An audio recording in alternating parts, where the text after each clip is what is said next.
ආයුබෝවන්. අද වෙනදා වගේම මේ මමද. මම විශ්වාස කරනවා අද දවසේදී කතා ගොඩක් මතක ගොඩක් එක්ක මේ කතා බහ හරි සුන්දර එකක් වෙයි. විටක ඔහු හඬ නළුවෙක්, ලංකාවම හඳුනන හඬ නළුවෙක්, සරලව කිව්වොත් හඬගැයීම් ශිල්පියෙක්. තවත් විටක ඔහු නිවේදකයෙක්. තවත් විටක ඔහු ගීපද රචකයෙක්. තවත් විටක මාධ්‍ය පරිපාලකයෙක්. අමතකුණා. වේදිකා නාට්‍ය නළුවෙක්, රංගන ශිල්පියෙක්.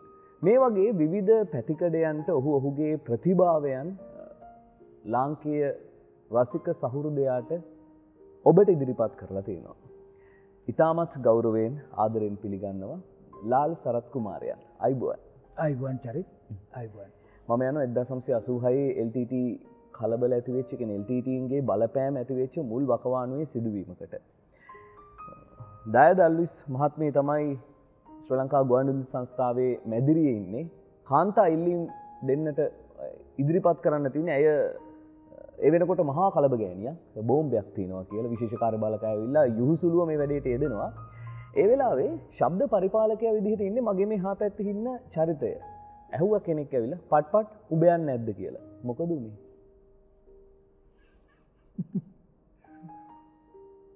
මම හිතුවේවත් නැති ප්‍රශ්නයක් ඉස්සලම දැන් ඇත්තටම මම ඒකට නිකන් සාක්ෂි ගෙනල්ලා තියෙනවා.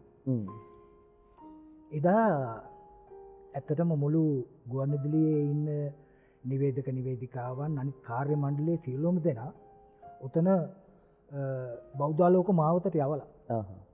කියන්නේ හරියට 3ට බෝම්බයක් පුපුරනවා කියලා තියෙනවා.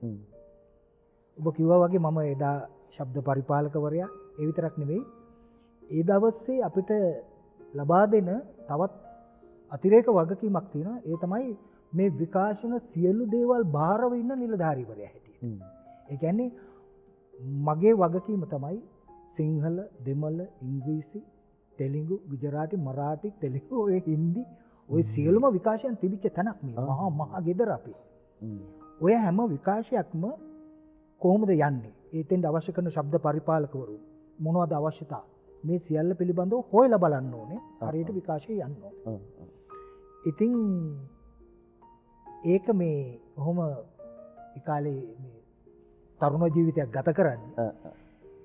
එහෙම කාලෙත් ඒ වගේ බැරෑරුම් වගකීම් අපිට ලබා දුන්නා අපේ පරිපාලනය. මොකද අපි ගුවන්විදුලියත් එක්කලා එහෙම බැඳිලා ඉන්නවා. ජීවිතවලින්ම බැඳිලා හිටපුවා සහ ඒවා ඔප්පු කරලා තිබිච්ච නිසා. ඔය කියන දවසෙත් මම අනිත් මාත් එක්කලා තව සහෝදරයෝ 4 දෙනෙක් වැඩ කරනවා. ආරක්ෂකාංශය ඉන්නවා. ඉතින් අනිත් මැදිරි වල ඔක්කොම අර LP තැටි කියලා තියෙනවානේ. ඒක විනාඩි 30ක් විතර යන්න පුළුවන්. එක සින්දුවක් ගියාට පස්සේ තව එතකොට මැදිරියේ නිවේදකෙක් අවශ්‍ය නැහැ. හැබැයි මේ විකාශන කටයුතු සිද්ධ වෙනවා. මම ඒ ඔක්කොම බලලා මාත් එක්කලා හිටියා තව කට්ටිය. මම තනියම කරපු දෙයක් නෙමෙයි. නමුත් කොහොමත් 7-8 දෙනෙක් හිටියා. මේ බාරව ඉන්න අය. අපි ඒ වටේ ඔක්කොටම කතා කරලා ඒ අවශ්‍යතා සම්පූර්ණ කරලා අනිත් අය එළියට යවලා මම එනකොට ලාලන රේඛා ඔය දයදල්ලිස් දය අක්කගේ ලාලන රේඛා වැඩසටහන එකේ ඉඳලා 3 වෙනකල් යනවා. කාන්තා ඉල්ලීම්, කාන්තා වැඩ මේගොල්ලන්ගේ එවන නිර්මාණ, කවි සංකල්පනා, ඒ අතරේ නාට්‍යයක් යනවා. මේ වගේ ඉතින් ඒක හරි සම්පූර්ණ වෙච්ච වැඩසටහනක්. ඒක ඒ කාලේ එහෙම කුසුම් පීරිස්ට, තිලකාරණ සිංහට, දයදල්ලිස්ට ආදී ඒ සියලු දෙනාට සතියේ දවස්වල බෙදලා දීලා තිබිච්ච දෙයක්. සුමනා නෙල්ලම්පිටිය මේ ආදී තවත් මට එකපාරට නම් එන්නේ නැති වෙන්නේ නැති. එදා දයක්කගේ දවසක් ඔක්කොම කරලා මම ගියා වෙළඳ සේවයට. යනකොට ප්‍රේමකීර්ති අල්විස් මහත්මයාත් කුසුම් පීරිස් මහත්මයාත් මේ දයාල්විස් මැතිනියට කියනවා යම් දැන් තව ටික වෙලාවයි තියෙන්නේ මේක පුපුරවනවා කියලා. දැන් සම්පූර්ණ විස්තර ඇවිල්ලා තියෙන්නේ. මෙයා එන්නේ නැහැ එළියට. මං කොහොමද මගේ රාජකාරී දාලා මාව නිදහස් කරන්න කෙනෙක් නැතුව මං කොහොමද මට සවස් 3 වෙනකල් මගේ රාජකාරිය මේක. මේ කතාව ඇත්ත වුණා නැති වුණා මගේ වගකීම මෙතන මැදිරි වගකීම. මේ නිවේදිකාව කියනවා අර දෙන්නත් එක්කලා ලොකු බයින් බස් වීමක් යනවා. ප්‍රේමකී දාලිස් මහත්මයාත් කියනවා යන්න එළියට යන්න දැන් මේ ඔක්කොම එළියට ගිහිල්ලා ඉන්නේ. එයා දැන් චිත්‍රපට සංස්ථාවේ ඉඳලා එහෙම වැඩසටහනකුත් කරලා මේ ඇවිල්ලා තියෙන හදිස්සිය. ආන්නෙම නෑ. පස්සේ වුණ දැන් මමත් ගිහිල්ලා ඒකට මැදිහත් වෙනවා. කිසිම එකක් නෑ. ඉතින් පස්සේ කොහොම හරි අන්තිමට එයාගේ එයා ටයිම් එක 3ට ඉවර වෙනවා. ඊළඟට එන්න ඕන තව කවුරු හරි නිදහස් කරන්න. එතකොට මට පුළුවන්කමක් තියෙනවා හරි මම එන්න. මම තමයි ඒකට ඉදිරිපත් වෙන්නේ කියලා ඉන්න පුළුවන්කම. එතකල් මෙයා නැගිටින්නේ නෑ. එයා කියන්නේ මගේ ජීවිතේ දීලා ලාල්ගේ ජීවිතේ එතෙන්ද දීලා මම කොහොමද යන්නේ? තව කෙනෙක්ගේ ජීවිතය පරිත්‍යාග කරලා යන්න විදිහක් නෑ. කියලා අන්තිමට 3ට විතරක් නිකන් ඉතින් බොහෝම බගෑපත්ව ඉල්ලුවා දැයක්ක දැන් ඔයාගේ එයා ටයිම් එක ඉවරයි. මම මෙතන ඉඳලා බාර ගන්නවා. ඊට පස්සේ ආ වෙලාවක් කියලා ඔක්කොම කරලා තියෙන මට බාර දීලා ලොකු ලොග් සටහනක් ලිව්වා පොතේ. මෙන්න මේ වගේ අවස්ථාවක තමන්ගේ ජීවිත පරිත්‍යාගයෙන් මෙතෙන් ඇවිල්ලා ලාල් ඉදිරිපත් වුණා කියලා එයා ලියලා එළියට ගියා. ඉතින් එතන සිට මම බාරගත්තා. ඉතින් එහෙම සිදුවීමක් වුණා නම් එදා අද මම නැහැ. ඒ අතරෙම තව මතක් කරන්න ඕනේ. ඒ අස්සේ හැබැයි එළියේ ඉන්න තව ගෑනු ළමෙක් නම් මම මේ කියන්න ගත්ත විතරයි කවන්නේ. ඒක පිළිබඳ තියෙන සුන්දර මතකයක් ඒක අපිට ඊළඟ කතා භාගදී ගන්න පුළුවන්. මේ සම්බන්ධයි ඒ කාරණේට. අපි ගීතයකට යමු. ආචාර්ය වික්ටර් රත්නායකයන් ගායනා කරන අප හැඟුම් වලට ඉඩදී කියන ගීතය. මම හුඟක් වෙලාවට මේ පරණ ගීත අහනකොට අපි රසවින්ද ගීත අතරේ තෝරා ගැනීම කියන එක හරිම අමාරු දෙයක්. සහ ඒ ගායක ගායිකාවන්ගේ ගීත හැම එකක්ම අපිට ඇස් දෙක පියාගත්තාම අපිට පේනවා ඒවා. අපි විඳිනවනේ. ඒක මේ වර්තමානයේ පරපුරට උනත් විඳින්න පුළුවන් ගීත. සහ ඒ අස්සේ තියෙනවා සෙනෙහස තියෙනවා ප්‍රේමය ඒ දේවල් හරි ලස්සනට කියලා තියෙන ගීත වලින් මම බොහොම නිදහසේ ප්‍රේමය විඳපු ගීතයක් හැටියට ඔය වික්ටර් රත්නායකයන්ගේ ගීතයට මගේ කැමැත්තක් තියෙනවා. ඉතින් ඒ නිසා තෝරගත්තේ අපි හැඟුම් වලට ඉඩ දීමු. හිත හදාගෙන තනි කියන ගීතයට.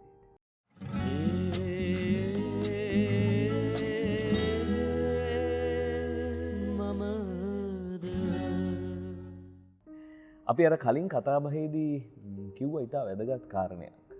මාධ්‍ය කරුවෙක් මාධ්‍ය වේදියෙක්ගේ වගකීම මොන දේ තිබුණත් ඒක හරි ප්‍රබලයි. ඒ කාරණය බොහොම මැනවින් කතාබහට ලක් වුණා. දයාද අල්විස් මහත්මියගේ එක්කොමත් එක්ක දවසක සැප දුක සතුට තැවරුණු පාට අත්දැකීම්. ලස්සන තේමාවක්. ඒ තුල මෙහෙම තමයි මේ සිදුවීම ගැන කියන්නේ. ඒ දවස්වල කාර්යාලයේ දොරටුව අවහිර කර එටී තිබුණු කටුකම්බි රෝල් වලටත් එපිටින් ගුවන් විදුලි සේවක පිරිසක් බලා හිටියේ මැදිරියේ සිටි මා බෝම්බයට හසු වන තුරුද. යුදබිම් විනාශුණත් පුදබිම් හැමදාම පිදුම් ලබන බවයි කුසුම් හා ලාල් එදා මට කියා දුන් පාඩම. ඇත්ත. දැන් මං මෙතනින් වෙනවා ඊළඟ තැනට. ඒ තමයි දැන් අර කටුකම්බි වලින් එහා පැත්තේ තරුණියක් හිටියා. බලන් හිටිය හරියන්නේ නැහැ. තරුණියත් ආවා. මම විතරක් තනියෙන් ඉඳලා හරියන්නේ නැහැ. මාත් ඔන්න ඔහේ කියලා ආවා. එතෙන්ට නෙමෙයි මම යන්නේ. නිමල් ලක්ෂපති ආරච්චි කියන චරිතයත් ලාල් සරත් කුමාර කියන චරිතයත් උඩුරැවුල තමයි වවාගෙන 1978 විතර ශබ්ද පරිපාලකයන් ලෙස මං හිතන්නේ නිමල් ලක්ෂපති ආරච්චි මහත්මයාත් ශබ්ද පරිපාලකෙක් විදිහට නේ සම්බන්ධ වෙන්නේ. විදිහට ගුවන්විදුලි සංස්ථාවට ප්‍රවිෂ්ඨ වෙනවා. එතනදී තරුණියකුත් එනවා. ඇය කියනවා රැවුල වවලා තිබුණා නම් කොච්චර හොඳද කියලා. අවුරුදු කීයක්ද 34ක්ද රැවුලට? මගේ ළමයි දැකලා නැහැ. එහෙමනේ. කවදාවත් රැවුල කපලා ඉන්න අප්පච්චි කෙනෙක්ව දැකලා නැහැ. ඉතින් ඒ ඉල්ලීම තමයි රැවුලයි කොණ්ඩේ දෙක. හැබැයි ඒ පනිෂ්මන්ට් එකටත් පනිෂ්මන්ට් එකක් හම්බුණා කියලා තමයි ආරංචි. ඒ කියන්නේ දැන් ගෙදරන ඉන්නේ. ඒ ඔව් කාලේ මම ඉතින් හුඟක් වෙලාවට කියනවා එදා බෝම්බේ පිපුරුවා නම් එකක් කියලා. එතකොට අපි දෙන්නම නෑ හැබැයි එතකොට. ඉතින් ඔව් කියනවා වගේ අර ඔය පොතේ සඳහන් කළ තියෙන කුසුම් කියන්නේ කුසුම් පීරිස් කුසුම් පීරිස්. කුසුම් පීරිස්. හැබැයි එලියත් හිටිය කුසුම් කෙනෙක් තමයි. එයත් මගේ කණ්ඩායමට අපි ඔක්කොම එකට එන 15ක 20ක විතර කණ්ඩායමේ 78 එන කණ්ඩායමේ කෙනෙක්. මෙයා අර ආරක්ෂක හමුදාවන්ට කියනවා මම එළියේ ඉඳලා වැඩක් නැහැ මාත් ඇතුළට යනවා කියලා එනවා. ඒ ආපු එක තමයි අදටත් එහෙමම ගෙදෙට්ට වෙලා ඉන්නවා. ඉතින් ඒත් සෑහෙන කාලයක් හිටලා පස්සේ මගේ අනිකුත් කටයුතු නිසා මේ මට දුවලා දෙන්නෙක් ඉන්නේ. පොඩි කාලේ මම රට වටේම යනවනේ. මාධ්‍යවේදියෙක් හැටියට මම කවදාවත් බාර දෙන කිසිම දෙයක් සහ ඒක යුද බිමද කොහෙද කියන එක බැලුවේ නෑ. පැවරුවා නම් ඒක බාර ගන්නවා, බාරගත්තා නම් ඒක හරියටම කරනවා කියන එකට සාධක මට ලැබිලා තියෙනවා ගුවන්විදුලිය ඇතුළෙම. ඉතින් මොකද ශබ්ද පරිපාලකවරයෙක් හැටියට යන්නේ නාට්‍ය ශිල්පියෙක් වෙන්නේ ඔය දායදල්විස් මැදිනේගේ ඔය ලාල්න රේඛාවෙන් මටයි නිමල්ටයි අපූර්ව චරිත දෙකක් හම්බ වෙනවා. ජ්‍යෙෂ්ඨ රංගන ශිල්පීන් එක්කලා කුසුම් පීරිස්ලා වගේ, එතකොට නිරංජලාලා, තිලකලා මේ අය එක්කලා අර අනික් ප්‍රේමවන්තයින්ගේ චරිත ඒ වගේ දේවල් කරන්න අපිට හම්බ වෙනවා. ඒ ආරම්භය තමයි මේ තාමත් ගෙනියන්නේ හඬ නළුවෙක් හැටියට ගෙනියන්නේ ඒ ලැබීම. ඒ නිසා මගේ යුතුයකමක් තිබුණා අර ඉදිරිපත් වීමත්. ඒකයි මම අදත් කිව්වොත් කියන්නේ ඒ වෙනුවෙන් දයක්කව වෙනුවෙන් හරි ඒ කාලේ හිටපු අය වෙනුවෙන් අපේ ජීවිත පරිත්‍යාග කරන්න අපි ඒ කියන්නේ ඒක අපි ප්‍රශ්නයක් නෙමෙයි කියලා හිතමු කාලේ තිබුණා. කියන්නේ එච්චර දේවල් අපිට දීපු අය බොහෝ අය ඉන්නවා. ඔය ඒ යුගයේ ඉන්න ගුවන්විදුලියේ ඉන්න ජ්‍යෙෂ්ඨයන් සියලු දෙනාම අපිට ඒ අත දුන්නා. අපිව අල්ලගෙන ගෙනිච්ච ඉස්සරහට. කාගේවත් මේ අපිට එහෙම උදව්වක් නැතුව ගියේ නෑ. මම ඒකයි බැලුවේ ඇයි එහෙම උනේ? හැමෝම උදව් කළානේ. හැමෝම උදව් කළත් ඒකත් ලොකු වාසනාවක්. ඒ වාසනාව මට නම් ලැබුණා. අදටත් ඒක තියෙනවා.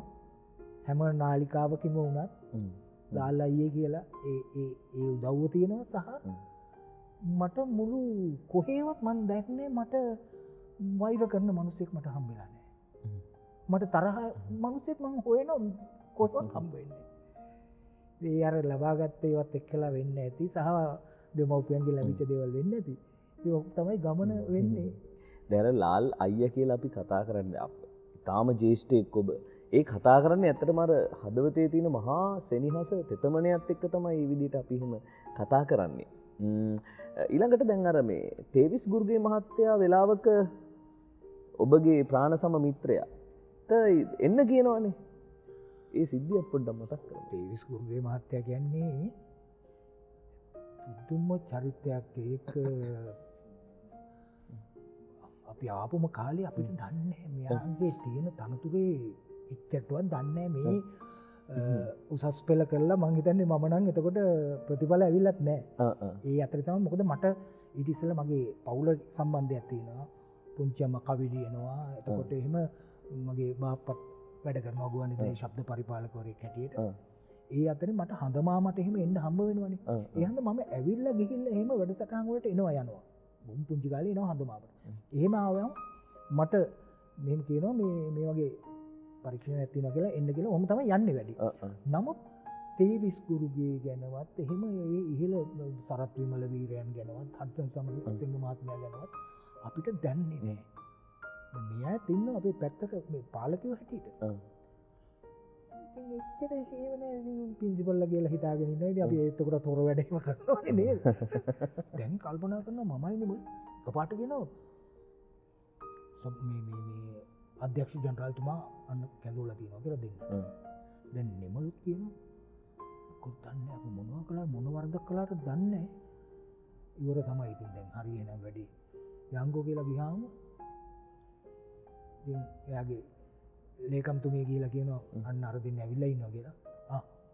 එන්න කියන්නේ. අපි දෙන්න මේ මත් දෙකක් මැදගෙන යනවා. එමු ඇතුළට කියලා එම් කොළ බල. ගෙවල් නැද්ද?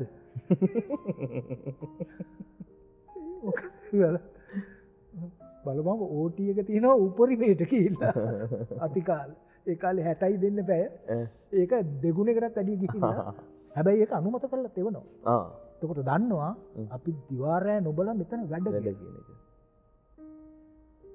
ඒකමනේ එයා කිව්වේ එහෙම තමයි වැඩ කරන්න ඕනේ සුබ පැතුම් දැන් අපි මේ රස්සාව ඉවරයි කියලා කිව්ව දෙන්නට ඒ විදිහට තමයි වැඩ කරන්නේ හරි සතුටුයි කියලා යනවා ඒකටම කෙරෝල් ඈඳන්නම් එහෙම ගිය දෙන්නගෙන් එක්කෙනෙක් අවසාන කාලේ ඒ පුටුවේම ඉඳ ගන්නවා සහ ඉස්සරහත් ඒ පුටුවට අයිතිකාරයා වෙනවා නිමල් ලක්ෂපති ගුවන්විදුලියේ රූපවාහිනී දෙකේම අධ්‍යක්ෂ ජනරාල්වරයා මට එතකොටත් කතා කරලා කිව්වා එදා හිතුවද මෙහෙම දෙයක් කියලා ඉතින් ඒ මහන්සිය තමයි හැබැයි මහන්සිය මේක මං හිතන්නේ මාධ්‍යවේදීන්ටත් හොඳ අනිවාර්යයි.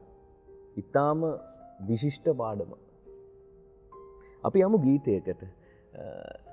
අපි සැතපෙන අපි මෙහෙම මට මෙතෙන්දී ඇත්තටම මේ ගමන් මාර්ගයේදී මගේ දෙමව්පියන්ගෙන් ලැබුණ ඒ ආශිර්වාදය සහ මෙහෙම දරුවෙක් හැදුවයි කියන එක ඒක මුලම දෙමව්පිය ළඟට ගුරුවරුනේ එහෙමනේ සා පවුලේ උදවි මට හැම තිස්සෙම මට පේනවා වාගේ වෙනවා දවසක් පැල නැති හේනේ කපුගේ මාත්‍යාගේ ඒ ගායනයක්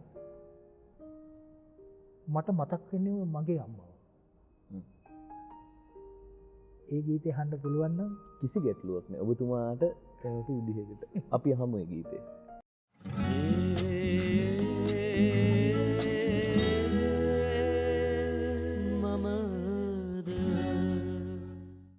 මේ මමද අපේ සොඳුරු කතා බහ අපි බොහොම හද ලයන්විත ගීතයක් ඇහුවා දවසක් පැල් නැති හේනේ මේ වරක සහභාගී වුණා මේ වැඩසටහනට මේ සමන් වීරමන් මහත්මයා. එතුමාගේ ඥාති වෙනවා මං හිතන්නේ මේ නීතිඥ අධිනීතිඥ රන්බණ්ඩා සෙනවිරත්නයන්. ඔතනදී කිව්වා මේ පෙට්ටගම කවුසලා ගත්ත මේ පොඩි කොලයක් තමයි මේ ගීතේ බවට පත් වෙන්නේ කියලා. මම ඊළඟට එන්නම් ඔබේ මේ අපි කියන්නේ ගහගන්න බැනගන්න නිවුන් සහෝදරය ගාවට. ලංකාවේ අද තියෙන ගුවන් විදුලිය අද තියෙන රූපවාහිනිය ලංකාවේ යුග පහු කරගෙන ආවොත් නිමල් ලක්ෂපති ආරච්චි කියන ලංකාවේ මාධ්‍ය ක්ෂේත්‍රයක සලකුණක්. මටත් බොහෝම කෙටි අවස්ථාවක් ලැබෙන එතුමාගේ ඒ මහා දැනුමෙන් චුට්ටක් හරි ලබා ගන්නට. අද නිමල් ලක්ෂපති ආරච්චි කියන චරිතයේ හිටියනම් මේ ගුවන් විදුලි මාධ්‍ය රූපවාහිනී මාධ්‍ය මොන වගේ තැනකට යයිද? සමහරු වැරදි දකින කෙනාට තවත් වැරදි ටිකක් එකතු කරයි නිමල්. මොකද වැරදිම දකින කෙනාට. නමුත් අද ඒ නිමල් ආරම්භ කරපු දේ තමයි මෙච්චර ව්‍යාප්තියක් වෙලා තියෙන්නේ. වැරදි පැත්තට පාවිච්චි කරන්න පුළුවන්. ඒකේ ලස්සන පැත්ත, ශෘංගාරාත්මක පැත්ත, එහෙම නැත්නම් රස බෙදෙන පැත්ත. නව නලු රසම බෙදුව කෙනෙක් තමයි. ඒ වගේම තමයි ඒකේ ආනන්දයෙන් ප්‍රඥාවට කියන තැනට ගෙනියන්න තමයි හුඟක් වෙලාවට උත්සාහ කළේ. ඒ ආරම්භය ලැබෙන ගුවන් විදුලිය. නිමල් මුල්ම වතාවට කළෙත් අර නිම්වලලු පුලුල් කරනවා කිව්වේ ඕනේ අතේ යන්න කඩා බිඳ දැම්ම නෙමෙයි. රාමු කරලා තිබිච්චේ රාමෝ පුලුල් කළා. ඔය ගුවන් විදුලියේ ඉන්න කාලෙත් මේ බාහිර ප්‍රචාරයන්ට යන දේවල් එහෙම කණ්ඩායම් 3-4ක් තිබුණු ගුවන් විදුලිය ඇතුලේ. ඒ කියන්නේ අපි කියමුකෝ ඉංජිනේරු කට්ටිය. අනිකුත් අය අරගෙන තමයි යන්නේ වෙන වැඩසටහන් බාහිර වැඩසටහන් පටිගත කිරීම කෙරෙනවා. එතෙන්දී සමහර වෙලාවට වෙළඳ අංශයට එන වැඩසටහන් ගොන්නත් එක්කලා අර ඒ අයට අවශ්‍ය කාලෙට කරගන්න තරම් යවන්න විදියක් නැතුව යනවා. රාජකාරී. පස්සේ මේක යනවා පොඩ්ඩක් එළියට. ඒ බාරගන්නෙත් නිමල් තමයි. නිමල් බාර ගන්නවා. දැන් අපේ වැඩිහිටි උදිව දන්නව ඇති ඉස්සර ගියා අම්බිගා ගීතෙන් කියලා. අම්බිගාවෙන් පාට් එක කියලා දෙමළ පැත්තෙන් ගියා. තව වාසනා උදාව මෙවැනි වැඩසටහන් රැසක් ඉතාම කෙටි කාලයක් තුළ අපි බාහිරෝ පටිගත කිරීම ගුවන්විදුලි එහෙම මේ තහනමක් තිබුණේ නෑ. මේවට රුකුලක් වෙන්න මේ වල කාලය ඉතිරි කරගන්න එහෙම දෙන්න. ඒ පටන් ගත්ත දේවල් නිමල් තමයි මුලින්ම ඉන්නේ. ඒ හන්ද නිමල් ඒ පැත්තටත් යනවා නාට්‍ය ශිල්පියෙක් හැටියට පුදුම නමක් තියපු කෙනෙක් වේදිකා නළුවෙක් හැටියට මේ සියලු දේවල් ඒ නිමල් පටන් ගත්ත දේවල් වලින් තමයි සමහර දේවල් අපි අතර විවේචනය ඔබ කිව්වා වගේ අර සහෝදරයෝ ගොඩක් ඉන්නවා මට ගුවන්විදුලියේ සහෝදරයෝ එක දවසේ ආපු සහෝදරයෝ ඊට පස්සේ ඉන්න අය ඔක්කොම අදටත් මම යනවා ඒ ගියාම මේ හැම කෙනෙක්ම අදටත් මගේ සහෝදරයෝ කිසිම බෙදීමක් වෙලා නැහැ. එතකොට ඒකෙන් මට සහෝදරයෙක් වෙන් කරගන්න ඕනකම තමයි මම ඔය කියන්නේ නිවුන් සහෝදරයෙක්. අනිත් අයත් සහෝදරයෝ. අපි දෙන්න අතර ගැටුම් ගොඩයි.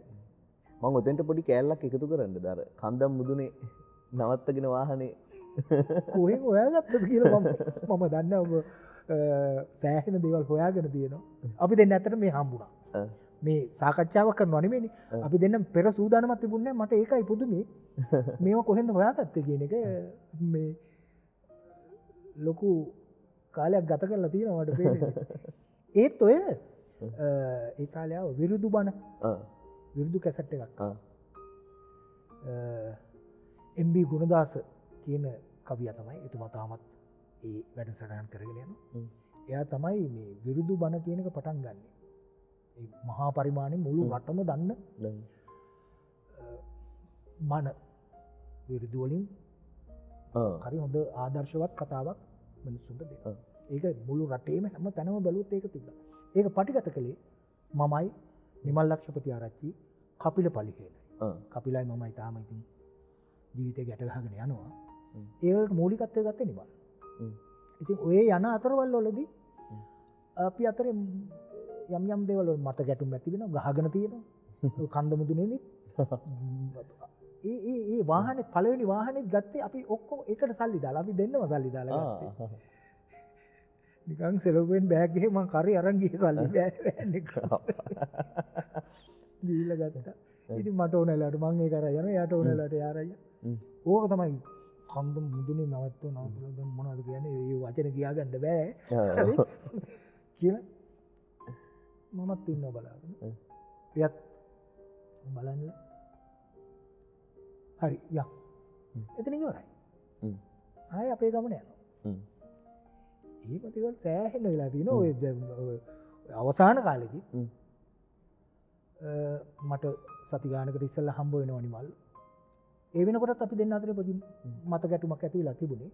ඒත් මාවත් එයාගේ ජීප් එකේ දාගෙන ඔතන මේ බොරැල්ලේ එතන හන්දියට ඇවිල්ලා මම යනවා ගෙදර. මම තව දවස් දෙක තුනකින් පොඩි රවුමක් ගහලා එන්න යන්නේ පොඩි බඩු ටිකක් ගේනවා. ඒතකොට තමයි OB බස් එකක් එහෙම ගෙනාවු කාලයක්. මම ඒ ගමනේ මේ කකුලට තට්ටුවක් දාලා පරිස්සමෙන් ගිහින් එන්න. ඊට ඉස්සෙල්ලා අපි දෙන්න අතරේ පොඩි ආගියුමන්ට් එකක් ගිහිල්ලා මේ එන්නේ. මම පරිස්සමෙන් කරන දෙයක් ගිහිල්ලා එන්න කියලා කිව්වා. ඒ ආවට පස්සේ ඉතින් නැවත දකින්න හම්බුනේ නැහැ. මට දැනගන්න ලැබෙන්නේ මම ගුවන්විදුලියට යනවා නාට්‍යයකට. මේ ගුවන්විදුලි රංගමඩල හැම තාමත් යනවා ඒ බදාදා සහ සිකුරාදා දවස්වලට මට ආරාධනය ලැබෙනවා. ඒකට අවශ්‍ය කරන සියලු දේවල් අපිට ඒ කණ්ඩායමට ලැබෙනවා. ඔහොම යනකොට සභාපතිතුමා ඈත ඉඳලා එනවා 110 විතර ස්පීඩ් එක. ආනයක් නැහැ 110 වගේ ස්පීඩ් එකකින් එනවා නිවුස් රූම් එක පැත්තේ ඉඳලා. ඈතදීම කොරිඩෝ එකේ ඈතදීම දැකලා සරප් ඔයා මොනවද මෙතන කරන්නේ? දැන් හඬ කාගේද කියලා හිතා ගන්නත් පුළුවන් ඇති. උදේට අපිට ඇහෙනවා ඒ හඬ. VFM එකේ. ඇයි? ඔයා මෙහෙ ඉන්න ඕනේ නැහැ. දැන් යන්න මම කොහොම මම මේ ඩ්‍රාමා එකට ඩ්‍රාමා නැහැ. ඩ්‍රාමා නැහැ. ඇයි? නිමල් නැති වෙලා. මම කො බොරු කියන්නේ බා. බොරු මමයි කියලා ඉන්නේ. මම උඩ බොරු කියන්නේ අර කම එදා ඒක කළා. මම ඉන්න ඕන එතනයි කියන එක. කළා එතුමා යවුවා අපේ ඒවකට සභාපතිතුමා හඩ්සන් සමරසිංහ මහත්තයා. ඉතින් ඒ ලැබෙන්න ඕන ගෞරවේ ඒ සියලු දේවල් කරලා අවසානයේ ගුවන්විදුලියටත් කියනවා. අවසන් කටයුතු දක්වා සියලු වගකීම් බාර අරගෙන ගියා ඉතින්. මම ඔබගෙන් අහන්නේ මේ නිමල් ලක්ෂපති ආරච්චි පිළිබඳව අවසාන මොහොතේ දැනිච්ච හැඟීම. හැබැයි මට පොඩි ප්‍රශ්නයක් තියෙනවා. දැන් අවසාන කාලේ එතුමා ගොඩක්ම රූපවාහිනී මේ ඩිජිටල් කියන කතන්දරෙත් එක්කනේ ගොඩක්ම හිටියේ කියලා. ඒකට තමයි ඔය බස් එකකුත් ගෙනාවේ. දැන් කවුරු හරි හිතනවා නම් මේ මෑතක මට අහන්න ලැබුණා මේ කොරෝනා තත්ත්වයට එක්කලා යම් යම් සංදර්ශන පවත්වනකොට ඒ තාක්ෂණය පාවිච්චි කරලා තියෙනවා. නමුත් නිමල් ඕක කල්පනා කරන්නේ මන් දන්නේ ලෝක එක එක රටවල් වල යන නිසා නිමල්ට ඒක හම්බ වෙන්නේ නැති. මමත් තවත් කණ්ඩායමකුත් එක්කලා යාපනයේ දක්වා යනවා. හමුදා නිලධාරීනුත් හම්බ වෙලා මොකටද අපි පුළුල් තිර සිනමාවට යන්න ඕනේ ස්ටීරියෝ තාක්ෂණයත් එක්කලා ජනතාවට තමන්ගේ වාහනේ ඉඳලා චිත්‍රපටි බලන්න පුළුවන්. හැබැයි කතාව අහන්න තමන්ගේ වාහනේ රේඩියෝ එකෙන් අහන්න පුළුවන් විදිහට හදන්න ඕනේ. ඒ බලාපොරොත්තු තියන් හිටින් මන් දන්නේ කොහෙන් එනේවද කියලා. එහෙම දෙයක් ඉතින් අනිත් අයටත් මතක් වෙන්න එපා එහෙනම්. මමත් ඒ කණ්ඩායමත් එක්කලා නේ මටත් ඔළුවට එන්න එපා. එතන නෙමෙයි නිමල් හිටියේ අවුරුදු ගාණක් එහැයි. ඉතින් ඒක සම්පූර්ණ සාර්ථක වෙලා සියලු දේවල් ඒ අවශ්‍ය තැන් අවශ්‍ය කරන උපකරණ සියලු දේවල් ගෙනල්ලා තිබුණේ. ඒ කියන්නේ තමන්ගේ වාහනේ ඇතුලේ තියෙන රේඩියෝ එක ඔන් කරපුවාම අර චිත්‍රපටියේ බලනවා පුළුල් තිර මෙතනින් අහනවා කතා. තමන්ගේ වාහන වලට වෙලා ඉන්නේ. සංගීත සංදර්ශනයක් වුණොත් එහෙම කරන්න පුළුවන් ඈත ඉඳගෙන බලන්න පුළුවන් මේක අහන්න විදියට. ඒ තාක්ෂණයට එන්නේ හිටියා. ඒකට අවශ්‍ය කරන සියලු දේවල් ගෙනල්ලා තිබුණා. රටකට අපරාධයක් විදිය අපිට මගහැරුණා කියලා තමයි හිතෙන්නේ. මම නිතර අහනවා. ඇවිදින්නේ එහෙම නැද්ද? ඇයි වැඩ නිදාගන්නෙත් නෑ එක එක දේවල් කල්පනා කරන. නෑ මං ඇවිදිනවා. කොහෙද? ටොරින්ටන් ඇවිදිනවා නෙමෙයි නිකන් ඔක ගාටනවා. ඇවිදනම් ඔහොම වෙනවද? මං ඇවිදිනවා. ඒත් කල්පනා කර ඇවිදින්න ඇති අලුත් දෙයක් ගැන. අපි විරාමයකට යමු. යලිත් මේ මමද සමගිය.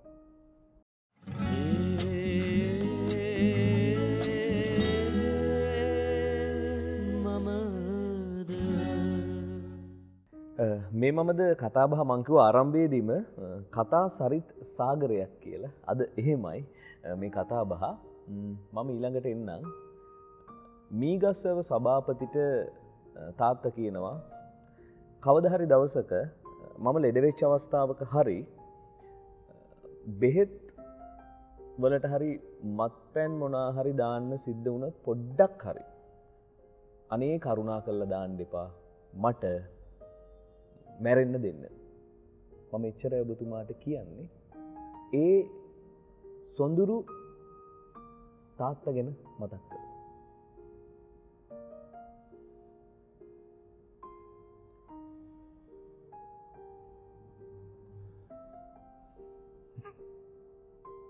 මගේ තාත්තා අම්මා සෞඛ්‍ය දෙපාර්තමේන්තුවට සම්බන්ධ වෙලා එයාට රට පුරා යන්න වෙනවා. වින්නබු සේවිකාවක්. නැත්නම් වැරදියට හිතයි වෛද්‍යවරියක් කියලා. නමුත් ඒ කාලේ හැටියට රට පුරා යන්න වෙනකොට තාත්තා ඩොක්යාඩ් වල හිටියා. ඊට පස්සේ තවත් පෞද්ගලික ව්‍යාපාරයන්හි යෙදিলা තිබුණා. ඒ සියල්ල අතෑරලා දාලා දරුවෝ තුන්දෙනා ඒකිනුත් එක්කෙනෙක් මුල්ම කාලේ නැති වෙනවා. මල්ලි අපිට තේරුමකුත් නැහැ. අනිත් මල්ලි මා ඉන්නකොට අපේ දෙන්නගේ ආරක්ෂාවටයි ඔක්කොටම තාත්තා ඒ රැකියාව අයින් කරලා එනවා ওই මාහෝ පැත්තට. ඇවිල්ලා මගේ ලොකු තාත්තත් එක්කලා එයා ලොකු ව්‍යාපාරිකයෙක් කුරුණෑගල. ඒ කාලේ තිබුණා නම් ඒක තමයි කුරුණෑගල නගරයේ තිබිච්ච ලොකුම හෝටලය. ඒ ලොකු තාත්තත් එක්කලා එකතු වෙලා එහි අක්කර 50ක් වගා කටයුතු සඳහා ගන්නවා. වැවක් හදපු තාත්තා කෙනෙක් නිමල්ලා ඔය දැන් අපේ ඒ කණ්ඩායම යනවා නිවාඩුවට අර්ජුන් සමරසිංහ මහත්තයා පවා ඔය උදාගම් වලට එහෙම ගියාම වත්තට ඇවිල්ලා තැඹිලි ගහක් යට හරි මට මෙතන හරි සනීපයි කියලා එල්ල මේ ඉන්න ටිකක් පොඩි විවේකයක් ගන්න. එහෙම ඒ පැත්තට ගියොත් කට්ටිය එනවා වත්තට. වැවක් හදපු කෙනෙක් එහෙම කටයුතු කරගෙන ඒ පළාතේ බොහොම ආදරේ දිනාගෙන ඉන්නවා. කිසිම දවසක අපි දැකලා නැහැ. මත්පැන් බීලා ඉන්නවා. අවුරුදු 16 17 වෙනකොට මම කවදාවත් දැකලා නැහැ. ඉතින් කොයිද හරි අපි දකින්න ඕනේ මෙච්චර සමාජයක් ආශ්‍රය කරන මිනිස්සෙක්. මට වැඩිදුර අධ්‍යාපනය සඳහා හැමතැනම ඉතින් පාසල් මං හිතන්නේ 10කට 11කට මං අර යන පළාත්වල පාසල් අපිට හම්බ වෙනවා. එම් කියලා බැරිම තැන සාමාන්‍ය පෙළ සහ උසස් පෙළ කිරීම සඳහා ඒ කාලේ ඉච්චර පෞද්ගලික පාසල් තිබුණේ නැහැ. තිබුණා මේ ටවුන් හෝල් එකේ තිබුණා මේ ඇලෙක්සැන්ඩර් කොලෙජ්. පෙම්බ්‍රොක් ඇලෙක්සැන්ඩර් ওই වගේ පාසල් කීපයක් විතරයි තිබුණේ. ගෙවලා ඉගෙන ගන්න තියෙනවා. එච්චර ඒ කාලේ හැටියට ඒ ලොකු ගණන් ගෙවලා ඒ කාලේ හැටියට ලොකු ගණන්. ඒ කාලේ හැටියට රුපියල් 60ක් වෙන්න පුළුවන් මාසෙට. හැබැයි ඒක ලොකු ගාණක්. එහෙම කළා මගේ පුංචි අම්මලා මේ මහරගම හිටියේ මේ ගුවන් විදුලියට යන්න ලේසිනේ බාප්පගේ රාජකාරී කටයුතු වලට. එහෙ තමයි මම නවත්තලා ඉන්නේ. ඉතින් මාසෙකට සැරයක් එනවා එහෙ ඉඳලා ලොකුට මං ඉස්සර මේ ඔය නිකන් කැකුළු හාලේ ඔමයා කන්නේ හරි පුදුම විදිය කෙනෙක් මට වෙන්න ඕන නිවුඩ් තියෙන හාල් ඒව වෙන්න ඕනේ ඔක්කොම අරගෙන එනවා මෙයා. ඉතින් ඇවිල්ලා බලනකොට දවසක් තාත්තා නැෂනල් එක අඳින්නේ. මට පේනවා පුංචි අම්මත් මම ඉස්කෝලේ ඇවිල්ලා ඇවිල්ලා පොඩ්ඩක් නිින්දක් නිදි. මට පේනවා පුංචි අම්මත් එක්ක කතා කර කර ඉන්නවා. ටිකක් මෙහෙම වෙනවා. නංගි එන මන් දැන් දුර යන්න ඕනේ නේ. ඒ කාලේ තිබුණේ අර ඕස්ටින් කේම්බ්‍රිජ් කියලා තිබුණා ටිකක් දිග වාහනයක් හොඳට බඩු දාන්න පුළුවන්. ඕකේ තමයි එන්නේ. දැන් මේකත් එලවගෙන මේ මම අතේ යටින් බැලුවා මේ. තාත්තා වෙන්නේ. පස්සේ පුංචි අම්මා එලක ලොකු පුතේ අපච්චි ඇවිල්ලා ඉන්න කතා කරන්නේ නැද්ද? පස්සේ මං කිව්වා එයා ආපු වැඩේ කරලානේ තියෙන්නේ. මම බලන්න නෙවෙයි ඇවිල්ලා තියෙන්නේ. දැන් මාහවෝ ඉඳලා කොළඹට ආපු මිනිස්සයා මේ. මාව බලන්න ඇවිල්ලා නෙමෙයි ඔය තියෙන්නේ ආපු වැඩේ කරපු ගතියක් මට පේනවා. එයාට යන්න කියන්නේ. මම නැගිටින්නේ නැහැ. ඒ ගිහිල්ලා තමයි අර ඒ ගම්සභාපතිවරයා දෙන් යාළුවෝ ඉතින් එයාට කියලා තියෙනවා. මගේ ළමයි දැන් ලොකුයි. කවදා හරි අවසාන මොහොතේ හරි මට බෙහෙතකට හරි අරවා ඕන වුණොත් ඒක දාන්න එපා මට මැරෙන්න දෙන්න කියලා. ඉතින් පස්සේ කවදාවත් දැකලා නැහැ. තාත්තයි වගේ දෙයක් කරලා. අපි මෙතෙන්ටම එකතු කරගමු පියාණනීමා නැවතු පන්නොත් කියන ගීතය.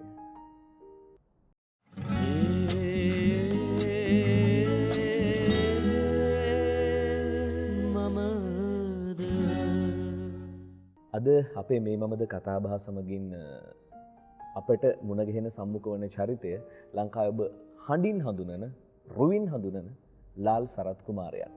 මම එනවා මේ අපි හැමෝම ආස ක්ෂේත්‍රයකට ඒ තමයි හඬ කැවි. සරලව කිව්වොත් ඩබින්. ක්‍රිස්තු පූර්ව 58 ඊට පෙර කාතේජයේ මධ්‍යම බ්‍රිතාන්‍ය අත්පත් කරගත්ත ජූලියස් සීසර් ක්‍රිස්තුපූර්ව 58 තමයි ගෝල් දේශය අද ප්‍රංශය යටත් කරගන්නේ. ක්‍රිස්තුපූර්ව 48 ඉඳන් 44 කින කාලය තුල තමයි ඔහු රෝමේ අධිරාජ්‍යයක් බවට පත් වෙන්නේ. හැබැයි අපේ ලංකාවේ අයට ওই කතාව වැඩක් නැහැ. ලංකාවේ හිතන්නේ සීසර් තමයි ගෝල් දේශය අත්පත් කරගත්තේ. ඒ ගෝල් දේශය අත්පත් මේ සීසර් ගෝල් දේශය අත්පත් කරගත්ත ඒ කතන්දරේ සීසර් තමයි මේ ඉන්නේ. මං හරි කැමති අර එක තැනක් තියෙනවා මේ මට එක කියන්න බෑ. රෙද්ද ගැන කියන කතාව. අනේ පොඩ්ඩක් කියන්නකෝ. හරි ආසයි මේ අපි අහන් ඉන්න අපි බලන් ඉන්න අයත් ඒ කැලලට හරි කැමති. ඒක ඇත්තටම අපේ ඔය කණ්ඩායම ඒ කාලේ හැටියට ඔය චූටි වල්ල පොඩි වල්ල අපි ඔය එහෙම ගාක් තැන්වල ඉන්න කණ්ඩායම තමයි එකතු වෙලා මේක කරන්න එකතු වෙලා. හඬ කැවීම් කරන කාලෙට එක එක්කෙනාට එන වචන තියෙනවනේ ඒවත් දාන්න තැන් එකක් තමයි ඔය එහෙම නැතුව ඒ මුල් කතාවේ නෑ ඔය මම ඔකට පොඩි කැලලක් එකතු කරන්න මං දන්න විදිහට ඔය කතාව මුලින්ම ආවේ ශ්‍රී ලංකා රූපවාහිනී සංස්ථාවට ඊට පස්සේ තමයි සිරස් නාලිකාවට එන්නේ දැන් ඔය කතාව යන්නේ සිරස නාලිකාවකට ඒ තියෙනවා ඉතින් හුඟක් තැන්වල හැම තැනම පාවිච්චි කරන්නේ යාගේ ඒ වචනේ ඒක තමයි දැන් කිව්වොත් එහෙම හූ කෙනා හෙමින් හූ කෙනවලා අස්සේ කුලප් වෙන්න පුළුවන් එම වුණොත් මට දැන් මතකත් නෑ කියලා කියනවා මං තමුන්ට ඒ වැඩේ බාර දෙනවා හැබැයි පුතෝ හරියට කළොත් ඇතෙක් බට තෑගි නැත්තන් සිංහයින්ට කණ්ඩ දානවා නේ රෙද්ද කියලා මේක හැමතිස්සෙම පැටලෙනවා මට වැඩිය දැන් ඇත්තටම බලපු අයට ඔය වචන මතකයි තවරත ක්ලියෝපැට්‍රා ගැන කියන එකත්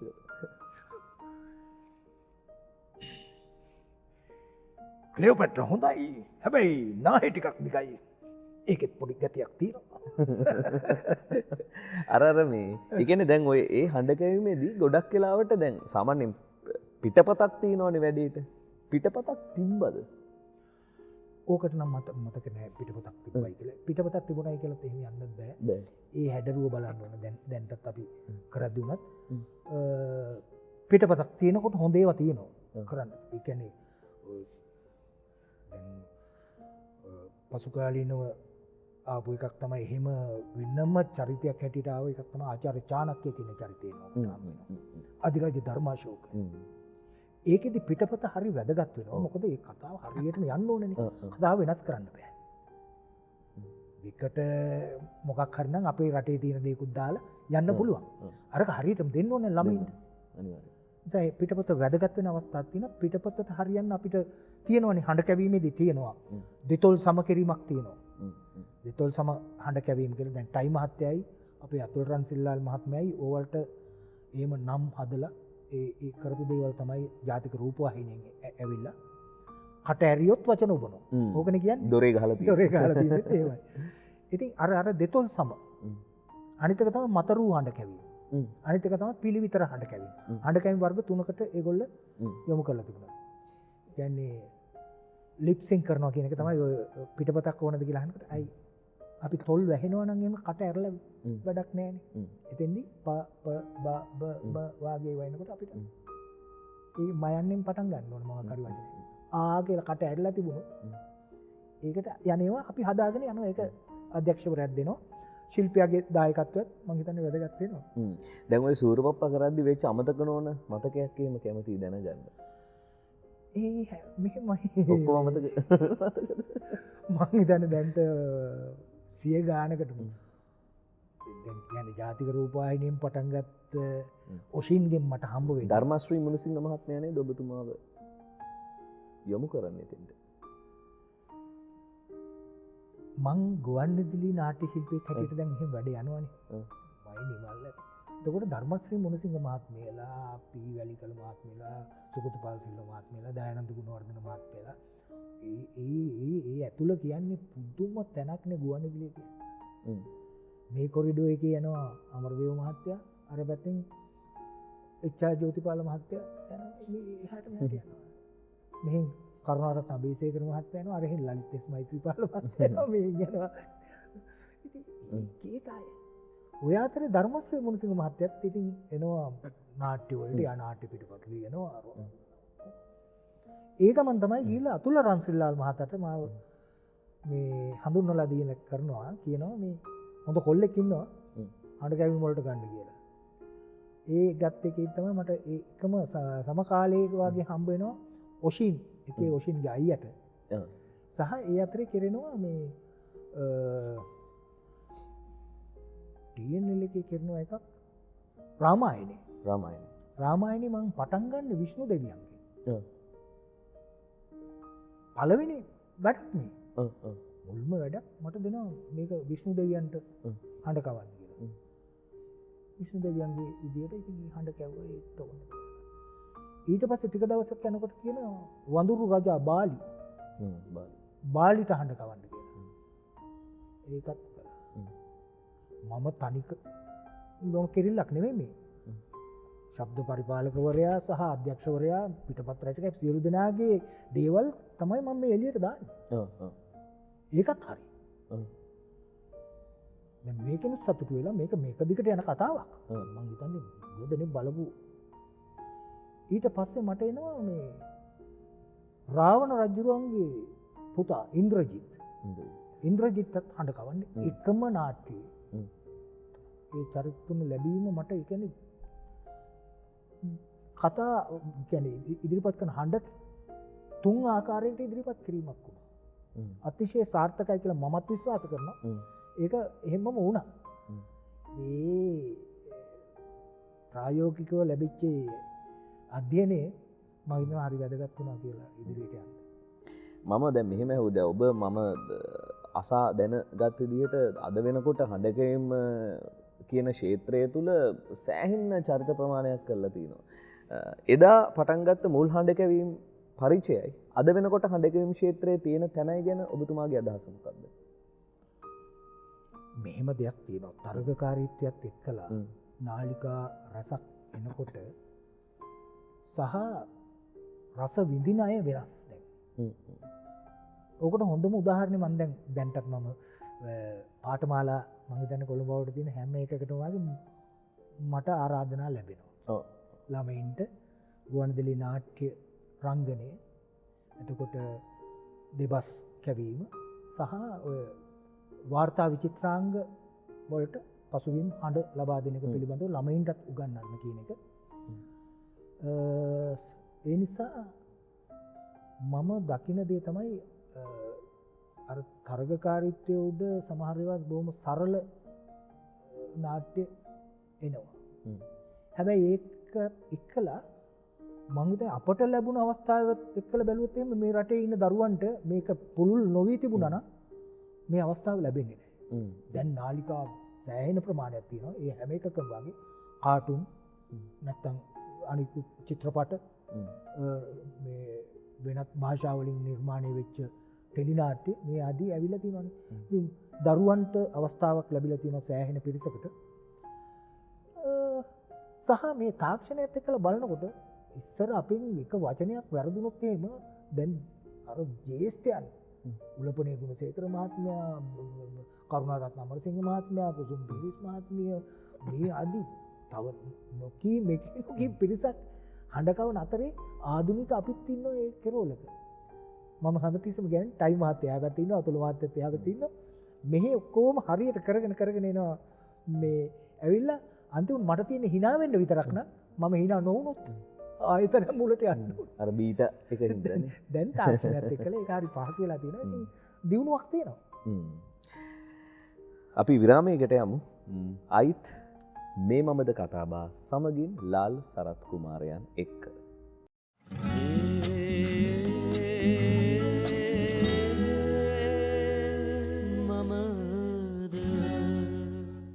මේ මමද අද දවසේ කතාබහේදී මම මුලින්ම මතක් කරා වගේම එතුමා දැන් විරාමයේදී කිව්වා වගේම කතා ගොඩයි අද. එක්තරා අවස්ථාවක ආයතනයකදී කරනවා සීක්‍රට් සැන්ටා කියලා වැඩක්. මේ වැඩේදී දෙනවා තෑග්ගක් ලංකාවේ ඉන්න ජ්‍යෙෂ්ඨ හඬ නළුවෙකුට. ඒ තෑග්ගේ තිබ්බේ මොනවද? අවසානයේ ඒ තෑග්ගේ තිබිච්ච යම් දෙයක් එතුමාගේ කොහෙද තිබුණේ දැනගන්නට කැමතියි. ඒකත් මං හිතන්නේ මට ලැබිච්ච ලොකු වාසනාවක්. ඒ වාසනාව මොකද්ද? මම එන්නත් ඉස්සෙල්ලා පරම්පරාවකට ඉස්සෙල්ලා පරම්පරාවේ දක්ෂ පුවත්පත් මාධ්‍යවේදියෙක්, හඬ නළුවෙක්, වේදිකා නළුවෙක් මේ සියල්ල තුළ උලපනේ ගුණසේකර මහත්තයත් ඉන්නවා අපේ මේ නාට්‍ය කණ්ඩායමේ. අපි නාලිකාවක මෙහෙම ගුවන්විදුලි නාට්‍යයක් කොටස් වශයෙන් යන නාට්‍යයක් කළා. අවුරුද්දේ අන්තිම නත්තල් කාලේ කිට්ටු වෙනකොට අපි පාරමී රණසිංහ පාරමී තමයි ඔය පාරමී සරත් කරුණාරත්නල ඔය කට්ටිය සෑහෙන පිටසක් ඉන්නවා. මේ යෝජනාවක් වෙනවා අපි සීක්‍රට් සෙන්ටර් කරමු කියලා. ඒක දැන් අපිට මාසයක් තියෙනවා. මේ සතිය හම්බ වෙනවා ඊළඟ සතියෙත් හම්බ වෙනවා. ඔහොම හම්බ වෙනවනේ. ඉතින් හරි මුල්ම දවසේ දැන් අපි තුන්ඩු දාලා බලපුවම කාටවත් රහසෙන් කරන්නේ මට හම්බ වෙනවා කෙනෙක්ගේ මගේ නම තියෙන එක හම්බ වෙනවා ඔයාට. එතකොට ඔයා කියන්නේ ඔයා තෑගි දෙන්නේ ඔයයි තෑගි දෙන්නේ මට කියලා කියන්නේ නැහැ නේ අපි. සීක්‍රට් සෙන්ටර් කවුරුත් දන්නවා. ඉතින් ඕකෙදි මට හම්බ වෙන්නේ අරයා. මම දැන් කල්පනා කරනවා ඊළඟ සතියේ මොකද්ද කරන්න ඕන කියලා ගෙදර ගිහිල්ලා කල්පනා කළා. මෙයාගේ වැඩේම දුම්පානේ. ඒක ගුවන්විදුලියේ මැදිරියකට ආවත් සමහරලාට කෙනෙක් අර මැදිරියක් හිර වෙලා තිනකොට අර දුම්පානේ කරන කෙනෙක්ගේ පොඩි එනවනේ ස්මෙල් එකක් එනවනේ. ඕකට කැමති නෑ සමහරව පේනවා ඉතින්. ඔහොම කරනවා පේනවා. මම කල්පනා කළා ගිහිල්ලා මං දන්න කඩේකට ගිහිල්ලා මං කිව්වා මට අර ගෝල් ලීෆ් 20 පැකට් දෙකක් නම් වශයෙන් කිව්වට කවුරුත් දන්නේ. මේ 20 පැකට් දෙකක් මට නොතේරෙන්න හරියට අර කඩලා ඔය මේ අයින් කරගෙන මට 20 පැකට් දෙක දෙන්න. ඒ දෙක අරගෙන මං එකකට දැම්ම පෙපර්මින්ට් පිරෙව්වා. පිරලා එකත් වැහුවා. අනිකට දැම්ම ලියුමක් ලියලා මම නෙමෙයි මම මේවා කරපු ලියුම මගේ දුවගේ දැන් මගේ අත් අකුරු අඳුර ගන්න පුළුවන් නේ. මම දුවට කිව්වා මෙන්න මේ මං කියන ටික ලියන්න. මේ විදිහට ලියන්න මේ විදිහට ලියන්න. එක පැත්තක ලිව්වා දුම්පානේ අත්තරින්න එපා. දිගටම කරගෙන යන්න. කියලා උඩින් ලියලා වෛද්‍ය මතය. එක ඔබ දිනකට දුම් බැටි 10ක් බොනවා නම් යාළුවෙකුටත් එකක් දීලා 9ක් බොන්න. එතකොට යාළුවෙකුත් ඉන්නවනේ Tamanට. ඔහොමම යාළුවෝ ටිකක් වැඩි කරගන්න. එතකොට ඔයා හිට දෙන්නෙක් ඇති කරගෙන දෙන්නෙකුට දීලා ඔයා 8ක් බොන්න. ඔහොම ගිහලා අන්තිමට ලිව්වා දැන් 8 යාළුවෝ 9ක් ඉන්නවා මෙයක් තියෙනවා. එතකොට ඔයත් එකක් බීලා තව යාළුවෝ 9 එතකොට මං ආපහු අහනවා ඉතින් නරක වචනෙන් අහනවා. අක්කෝ නේද මගේ ජේස්ට් එක වුණත් මම දානවා. යාළුවෙක්ද? තව 9 දෙනෙක් මරාගෙන මැරෙන්නද හදන්නේ? ඕකද යාළුකම කියන්නේ? එහෙම වෛද්‍යවරයෙක් කියලා තියෙනවා නම් ওই අන්තිම ඉතුරු වෙච්ච එකේ ඒ වෛද්‍යවරයාට දෙන්න. එහෙම බොන්න හොඳයි කියලා තියෙනවනේ. කියලා ඔහොම ලියලා අනිත් පැත්තේ ලිව්වා ඔබ මෙච්චර වටින මිනිහෙක්. පරම්පරා 3-4කට ආදර්ශවත් චරිතයක්. එහෙනම් දැන්වත් හැදෙන්න කියලා. ඕක දැන් අරක මුල් එක ගත්ත ගමන් අද මේ කට්ටියට ඔක්කොටම මගේ ගානේ සිගරට් දැන් තේ බොන්න යනකොට කියලා ඉතින් කට්ටිය කියලා ඊට පස්සේ කඩලා බලමුකෝ කිව්වා. මම අර දෙන්නටත් පොඩ්ඩක් උගන්ලා තිබුණේ මේක මෙතන කැඩුවේ නැත්තම් එහෙම කියලා. අනේ අංකල් ඉතින් දෙන්නකෝ මේ කට්ටියට කියලා බලනකොට පෙපර්මින්ට්. කට්ටියම hina වෙන්න ගත්ත. කවුරුවත් දන්නේ නැහැ වැඩි. පස්සේ ගමන හරි ඒක අපිට වෙන්න ඇති කියලා එයා අරගෙන අනිත් එකේ ඕගොල්ලන්ට ඇති කියලා බලනකොට තමයි අර ලියුම තිබුණේ. එදා තීරණය කළා යා. එදා එවල කිව්වන්න බලන්න මේ මනුස්සයාගේ පෞරුෂය කියන එක මම අදින් පස්සේ දුම් බැටියක් පානය කළොත් උලපනේ ගුණසේකර නෙමෙයි මම කියලා කිව්වා. එදායින් පස්සේ අපි හැම තැනටම හැම නාලිකාවකටම කියලා තිබුණා. මෙයා ගැන හොයලා බලන්න කියලා. නෑ. අර මූණේ තියෙන වර්ණයත් වෙනස් වුණා. අවුරුදු 7ක් 8ක් ඔය ජීවිතේ දෙක්ුණා කියලාත් හිතෙනවා සමහර විට. ඊට පස්සේ උඟාත් තැන්වල කතා වෙලා තියෙනවා. මේක ආරංචි වෙලා ගුවන්විදුලියට අපි දෙන්නට වෙනම පැයක වැඩසටහනකට කතා කළා. එතෙන්දිත් එයා කිව්වේ යාට ලක්ෂයකට වැඩි ගාණක් ඉතුරු වෙනවා මේ දුම්පාණයෙන් නැවතපු නිසා සහ මගේ ශරීර සෞඛ්‍යයත් ඉතා හොඳින් තියෙනවා කියලා. අවසාන දවසේදී අවසාන මරණ වෙලාවේ අවසාන කතාවේදී අතුල් රන්සිල්ලාල් මහත්තයා මේ කතාව මතක් කළා. ඉතින් මට ඒක හරි සතුටක්. ජීවිතයේ මතක සහාය කරගත්ත පුණ්‍ය කර්මයන් මං හිතන්නේ අනිවාර්යෙන් මාර වැදගත්. අපි දැන් කලින් අවස්ථාවලදී අපිට ගීතයක් එහෙම ගන්නට හම්බුන්නේ නැහැ. මේ එදා මෙදා තුර ගීතය ගැනත් අපි චුට්ටක් කතා කරමු.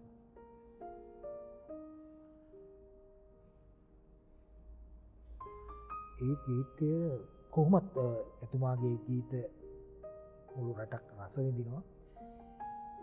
ඒ ගීතය හරියට වදිනවා කියන්නේ මේ දැන් ඒක තමයි ප්‍රේමය කියන්නේ. ඒක මොන තත්ත්වෙ තිබුණත් දැන් අනිත් අයට ඔක්කොටම සුවඳ විලවුන් දාලා ඒ සියලු දේවල් කරන නමුත් මට මගේ ජීවිතයේ සහකාරී මගෙත් එක්කලා මෙච්චර කාලයක් හිටපු මතුත් හම් වෙන්න ඕන කියලා කියනවා. සහ මං ඔය දෙන්නගේ ඇත්ත ජීවිතය ගැන හොඳට දන්නවා. සනත් අයියයි මල්කාන්ති අක්කයි කියන්නේ ඒ වගේ පුදුම ආදරයකින් ඉන්න ඒතන සමහරවිට දෙන්න අතරේ ආගියුම් යනවා. නමුත් ඒක කෙරවල තියෙන්නේ හරිම ලස්සනයි. මට හොඳට මතකයි දවසක් අපි මේ වගේ ඉතින් තැනක ඉතින් අරයට මේ ලයිට් එළිය වැඩි වෙලා මේ දාඩිය බුබුලු වගේක් දාඩිය බින්දුව වගේක් එනවා. මල්කාන්තියක මේ අත පියන කොලයක් අරගෙන ගිහිල්ලා එයාට ඒක බලාගෙන ඉන්න බෑ. ගිහිල්ලා මේක පීනවා. ඒ වගේ අනිත් අයට හරි කියන්නේ බලාගෙන ඉන්න ආසහිතන චරිත දෙකක්. ඒ එක්කෙනෙක් එහෙම කියනකොට ඒ ගීතේ මේක නේද ප්‍රේමය කියලා මට හිතෙනවා මේ අපි කාටත් ඕක තියෙනවා මං හිතන්නේ නේද? ඒක මිනිස්සෙක් ජීවිතෙන් 50%ක් එතන තියෙනවා. ඒක කවදා හරි නැති වුණොත් එහෙම හරි අමාරු ඒක ගොඩනගන්න. ඒ සල්ලි වලටවත් මොකකටවත් ගොඩනගන්න බෑ. ඒක ශ්‍රී පාර්ශවයට වේවා පිරිමියට වේවා ඒ කවදා හරි ඇති වෙන බැඳීම තමයි ගොඩනගන්නේ. ඒක තියෙනවා නම් කෙනෙක් පල්ලෙහාට යනකොට අනිත් එක්කෙනා තමයි ඌට ධෛර්යයක් දෙන්නේ. ගොඩක් තැන්වල ඒක අපි මුල් පවුල් වල උනත් තාත්තා කිසියම් තැනකදී පසුබසිනවා නම් අම්මා තමයි නැගී සිටින්නේ. විශේෂයෙන් මේගොල්ලන්ට පුළුවන් මේ දරා ගැනීමේ ශක්තිය පිරිමියෙකුට වැඩි තියෙනවා ගෑනු කෙනෙකුට. දැන් මට හුඟක් අය දැන් ඒකට ලකුණු දෙයි. ඒක තමයි ඇත්ත. අපි අහමු ගීතය.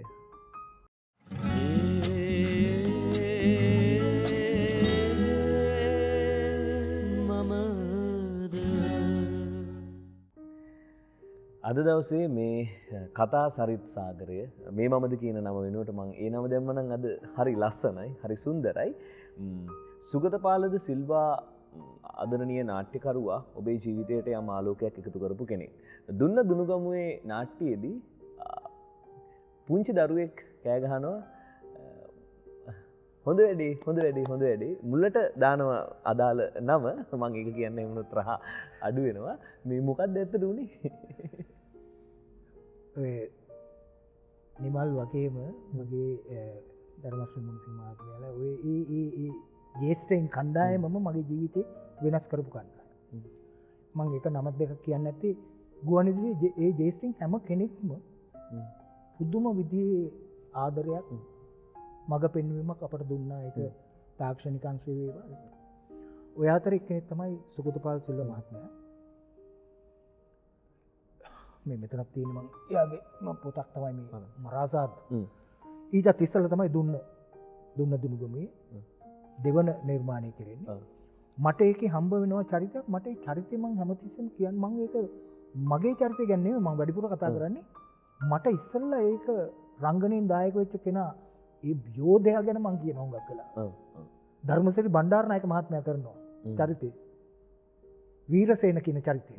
වීරසේන කියන්නේ දුන්න දුනුගමේ නාට්‍යයේ මිනිස්සුන්ට එපා වෙන චරිතය. පාවාදීම් කරන දැන් ඉතින් පාවාදීම් ගැන කතා කරන්න ඕනේ නෑනේ. ඒ જાති චරිතයක් ඒ කියන්නේ ඔක්කොටම එපා වෙලා තියෙනවා. දැන් ඔය දවසේ තවත් හරි විශේෂයක් තියෙන්නේ මම ධර්මසේන පතිරාජ මහත්මයා සහ දයාත් තෙන්නකෝ මහත්මයා නිෂ්පාදනය කරන ටෙලි ඩ්‍රාමා එකක ඒ කාලේ එක එපිසෝඩ් එකක් කරන්න මං හිතන්නේ සතියක් විතර යනවා. අපි ඇඹිලි පිටියේ පැත්තේ කරනවා. ඒකෙදි මමයි මංගලා කරුණාරත්නයි තමයි හිටියේ ප්‍රේමවන්තින් හැටියට. අපි අනිත් කණ්ඩායම ජේස්ටෙන් හිටියා. මට ඒ කාලේ ඉතින් ওই තරුණ චරිත හම්බ වෙනවා. ඒක කොණ්ඩෙත් තිබුණ නිසා එහෙම තිබුණ නිසා. ඕක කළා ධර්මසේන පතිරාජ මහත්මයාට කියනවා මම මෙහෙම ආවා ජෝන් සිල්වා රංගහලේ තියෙන දැන් මේක යන්නත් ඕනේ දැන්. හරියට මම ඔයාව යවන කොහොම හරි කියලා මාව එවනවා එයා වෙනම වාහනයක දාලා. අල්ල ඔක්කොමත් කරලා ඉල්ල. දැන් චරිතය කරගෙන යනවා අපි. අවසානයේ මට තියෙන එක තැනකදී පාලක පක්ෂයට මේ වැරදි වැඩ කරන්න යොමු කරපු කෙනාට විරුද්ධ වෙලා අනිකුත් කණ්ඩායමට වෘත්තීය සමිති පැත්තට කිව්වොත් එහෙම නිකන් ඒ වගේ ඒ පැත්තට සම්බන්ධ වෙන එකක්. එතෙන්දි මට බාර දෙන්න වැඩේ මම කරන්නේ නැතු මම කියනවා නෑ. තුවක්කුව දීලා කිව්වොත් එම් වෙන කාට හරි වෙඩි තියන්න කියලා මම කියනවා නෑ මම ඒක කරන්නේ නෑ. අරකයි මේක කියලා අර බෙහෙත් වර්ගයක් හොයන්න ළමෙකුට ඒ වගේ කතා ටිකක් දිග කතාවක්. මං ඒ පැත්ත ගන්නේ නැති වෙච්චාම මෙයා මට වෙඩි තියනවා ලොක්කා. ලොක්කට වෙඩි තිබන්න නමුත් වදින්නේ මට එහෙමනේ වෙන්නේ. ඒ කියන්නේ ඒ තුවක්කුව එහෙමයි. සුගත පාසුල්ලගේ නාට්‍යයේ බල මේක පාවිච්චි කළත් අන්තිමට අපිටම තමයි වැඩේ ඒ ප්‍රතිඵලය හම්බෙන්නේ අපිටම තමයි. වෙඩි දිනනවා මට වදින්නේ. මම වේදිකාවේ ඔක්කොම අර මෙච්චරලා ඉතින් එක එක දේවල් වලට නරක වැඩ වලට අය අරවට මට hina වෙවි හිට පිටිස මේ මනුස්ස එපා කරමු මනුස්සයාට අපරාධි මේ හොඳ වෙච්ච මනුස්සයාට වෙඩි වැදුනනේ කියලා කියනකොට පේලි 3-4කට ආවේ ඉඳලා අවුරුදු 4ක 5ක ළමෙක් ගැල්ලම කෑ ගහනවා අප්පුඩි ගහලා අරගොල්ලෝ ඔක්කොම එයි මේ මනුස්සයා ඉන්න තිබිච්ච මනුස්සයා ඉන්නේ ජීවත් වෙන්නේ දැන් මම වැටෙන්නේ මෙහෙම හරියට මට රෙඩ් ලයිට්ස් ඉස්සරහින් වැටෙනවා ස්ටේජ් එකට මම මේ අතර හොඳ වෙලාවට වැටෙන්නේ මම මෙහෙම ස්ටේජ් එකට පිටුපාලා හොඳ වැඩේ අප්පච්චිට වෙඩි වැදුනා තමන්ගේ අප්පච්චිට වෙඩි වැදිච්ච එක ඒ දරුවට හොඳ වැඩේ කියන්නේ එච්චට නරක චරිතයක් අනිත් මිනිස්සුන්ට මේක හොඳ චරිතයක් කියලා අරයට තේරුම් ගන්න බැරුව ගියා ඒ චේන්ජ් එක ඒ මගේ දෙවෙනි දුව මං ඔතනින් එන්නම් මේ ලාල් සරත් කුමාර කියන්නේ මාධ්‍ය පරිපාලකයෙක් විදියට තීරණ ඉතාම බය නැතුව ගත්ත චරිතයක්. එක්තරා අවස්ථාවක කිව්වා නේද මේක මම මේ වෙනස ගත්තට පස්සේ මට කන්න නැති වෙයි. මට සමහරලාට ලයිට් බිල ගෙවා ගන්න බැරි වෙයි. හැබැයි මට ඉන්න තැනක් තියෙනවා නල ලිඳක් තියෙනවා කියලා කිව්වා. මම ওই කතාව ගන්නට මෙතෙන්ට එනකොට අපේ වැඩසටහන අධ්‍යක්ෂතුමා තවත් කතාවක් කිව්වා. එක් දවසක් එක්තරා නාලිකාවක ඕවර්නයිට් එක වෙලාවේ ඉඳලා කොහොම හරි ඒ වෙලාවේ එතුමන් තමයි එතන ඉඳලා තියෙන්නේ. ඒ මොහොතේදී බීම් එකේ ඉඳලා නැහැ. ඒ වෙලාවේ ආයතනයේ ප්‍රධානිය කියලා තිනවා මොකක්ද මේ කරන්න යන්නේ කියලා ඔහු අස් කරන්න ගිහින් තිනවා.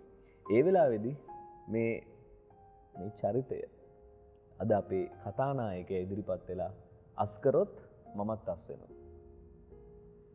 ඒ තරම් ප්‍රේමය, ඒ තරම් ආදරය මිනිස්සුන්ට. මම ගුවන්විදුලියෙන් අස් වෙලා යනවා. කවුරුත් දන්නවා ඒ නම් කියන්න ඕනේ නැහැ මේ තවත් නාලිකාව ගැන. ඒ යනකොට මට අවස්ථාව ලැබිලා තියෙන මම මේ ගොඩ නගා ගන්න විදිය මම කියන්නම් මට ඒ වෙනකොට අනුර ෆොන්සේක මහත්මයාත් සුමනා නෙල්ලම්පිටියේ මහත්මයාත් වෙන රටක නාලිකාවක ප්‍රධානීන් හැටියට කටයුතු කරනවා. ඒ දෙන්නට ලංකාවට එන්න ඕනේ. ඊට පස්සේ ඒගොල්ලෝ යෝජනා කරන්නේ මාව යවන්න හිට. මම ඒ කාලේ රුපියල් අපි කිව්වෝ 3-4000ක පඩියක් ලොකු පඩියක් ලංකාවේ හිටියේ. මට 25000කට හෙට කතා කරනවා. මම ළමයි දෙන්න නිසා සහ මට එහෙම ඒ සල්ලි නෙමෙයි මට. එතකොට මේ ජීවිතේ මොකක්ද මේ? මං හරි බින්දිනවනේ. රටේ හැම තැනම යනවා. හැම දෙයකම ඉදිරිපත් වෙනවා. ඒ නිසා මම ඒක පොඩ්ඩක් කියලා දැන් මම ඒගොල්ලෝම කියනවා අවුරුද්දක් ඉන්න ඊට පස්සේ බිරිඳවත් ගෙන්න ගන්න ඉතින් යාත් මේ මාධ්‍යවේදිනියක් නේ. ඔහොම ඉන්නකොට තමයි මට අනිත් ආයතනයේ නිමල් කතා කරන්නේ. නිමල් පටන් ගත්ත නාලිකාවට කතා කරනවා. එතෙන්දි මම අහනවා නිමල්ගෙන් මං කීයක් දාන්නද? කිව්වා මං කිසියම් ඔයා මෙච්චරක් දාන්න. ඒ කියන්නේ නිමල්ගේ පඩියට නිමල් යනකොටත් වැඩි පඩියක් මට දාන්න කියන්නේ. ඒ වෙනකොට යම් කිසි මට්ටමකට ඇවිල්ලා මම දානවා ඒකේ. ඒ පාලන අධ්‍යක්ෂවරයා මාත් එක්කලා කතා කරලා ඉවරලා මේක කපනවා තනි ඉරකින් මගේ සැලරි එක. කපලා මට ඊට වැඩිය 1000ක් වැඩි කරනවා. අඩු කරන්න නෙවෙයි.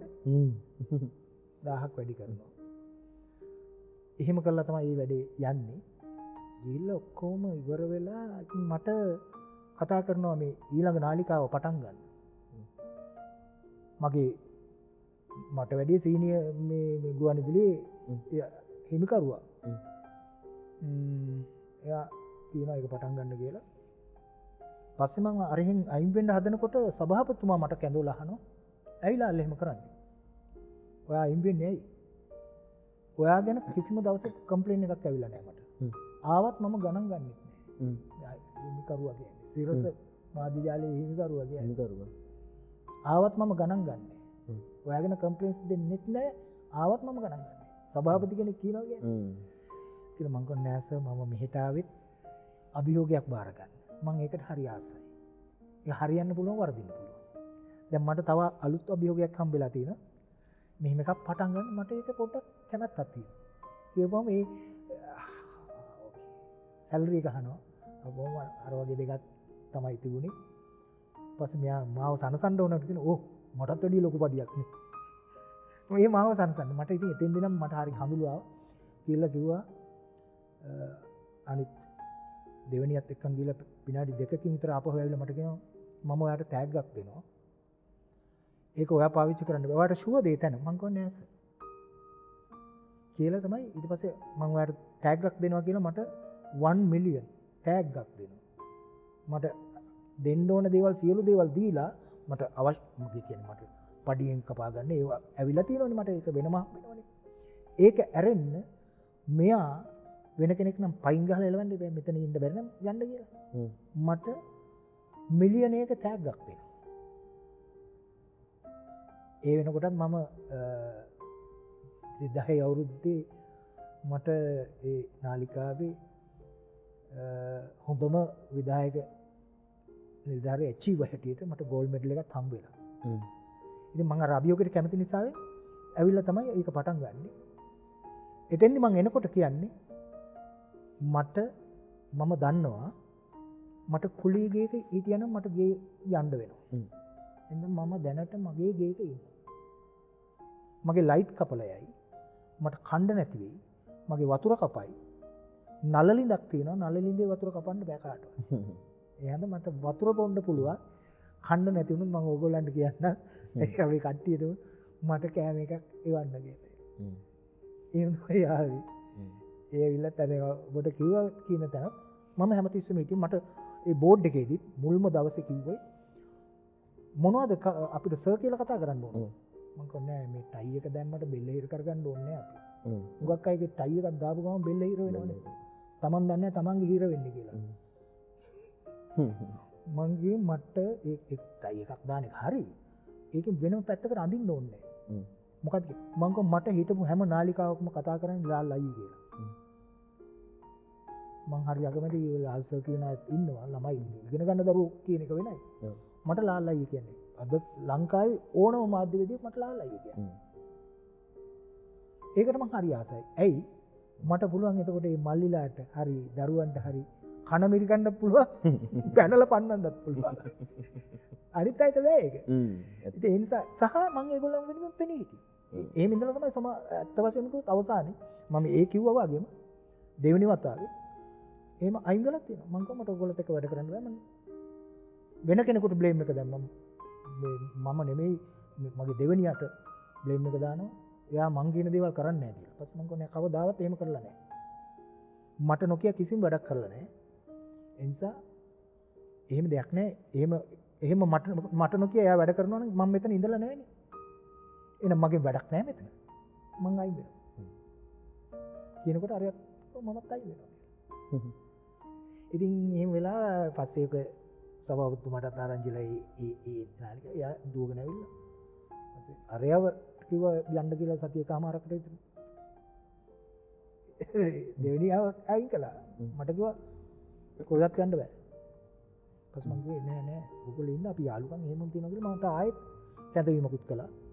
ඒක මං හරි ගෞරවයෙන් ඒ කියන්නේ මේ මාස 5කට විතර පස්සේ කියනවා මට ඔබ කොහෙවත් යන්න එපා. මේ පවුලේ කිසි කෙනෙක් අත ගහන්නේ මේක කරගෙන යන්න ඕන කියලා. එයාට ඒ විශ්වාසය අදටත් මගේ ගෞරවය තියෙනවා. නමුත් ඉතින් ඒ වගේ තීරණ ගන්න වෙනවා. විරාමයකට යන්න වෙනවා. ඒ තීරණෙත් ගන්න වෙනවා.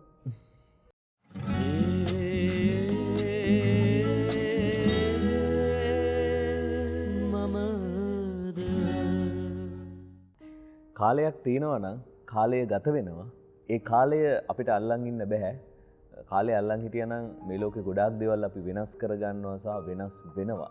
ඉතින් අද මේ සොඳුරු කතාබහේ අවසාන අවස්ථාව තමයි මේ විදිහට අපි ගත කරන්නේ සම්මුඛ වන්නේ අද දවසේ ඔබ බොහොමයක් මේ කතාබහ තුළින් ජීවිතයට අත්දැකීම් ගන්නට ඇති විශේෂයෙන්ම ලංකාවේ මාධ්‍ය ක්ෂේත්‍රයේ මාධ්‍ය වේදීන්ට මාධ්‍ය වේදිනියන්ට අපේ මේ කතාබහ අද දවසේ බොහොම සුවිශේෂී ලාල් සරත් කුමාරයන් එතුමන්ගේ අත්දැකීම් ජීවිත අත්දැකීම් අපිත් එක්ක බෙදා හදාගත්තා.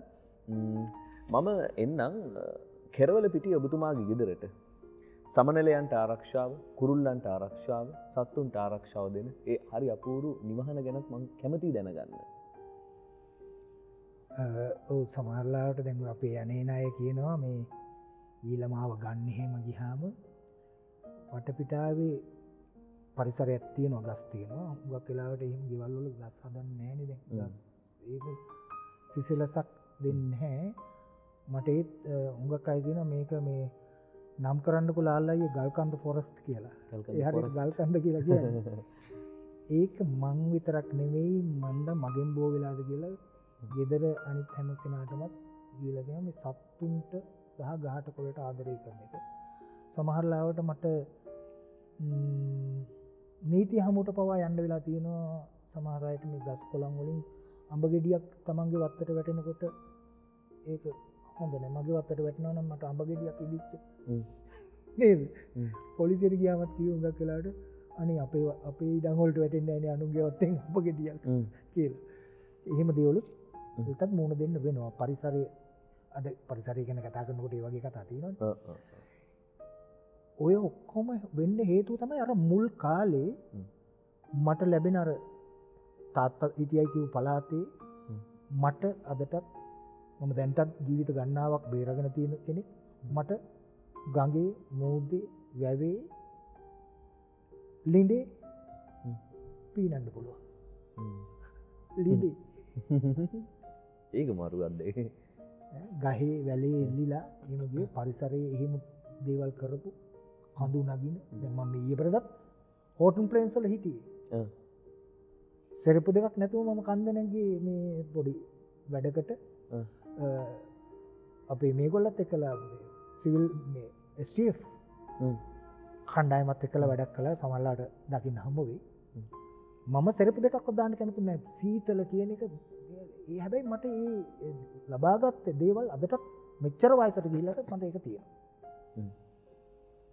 ඉතින් ඒ හේතුව නිසා ඇත්තටම දැන් ගියත් මගේ ගේ ඇතුළේ ගස් උඩට යනවා. ගේ ඇතුළෙන් එහෙම අදලා තියෙන්නේ. හුළඟ හැම පැත්තෙම එනවා. 6 විතර වෙනකල් ලයිට් දාන්න ඕනේ.